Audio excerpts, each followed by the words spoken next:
Oh, let me ask a slightly unusual question, and forgive me if it sounds odd. Would you say drowning is more awkward for the observer or for the swimmer? That's certainly a striking question. Thank you for asking it so delicately. I suppose it depends on what you mean by awkward. Do you mean social discomfort or emotional distress?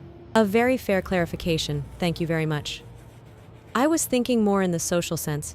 Imagine, if you will, someone thrashing around in the water quite dramatically. For the swimmer, of course, there's panic. But for the observer, there's that dreaded pause. Should I help? Am I misunderstanding? Is this just a performance? Ah, yes, the paralysis of uncertainty. I wouldn't want to interfere if it were just enthusiastic splashing, but no one would want to stand by exposed to real danger.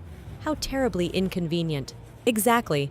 The swimmer may be out of breath, but at least their role is clear. The observer, meanwhile, must balance dignity, responsibility, and time. It's almost socially stifling. That's a thoughtful formulation.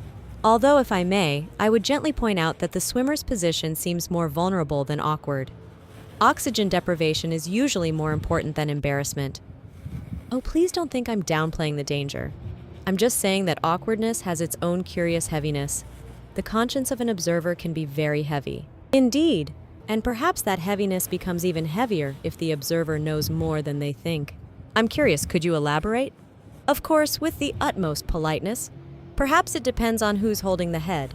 Excuse me? If the observer is simply unsure, that's one thing.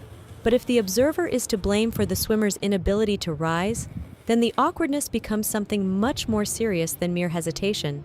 That changes the question entirely. So it's not just about observing, but about responsibility. Exactly. And responsibility, hidden behind politeness, can appear deceptively calm from the shore.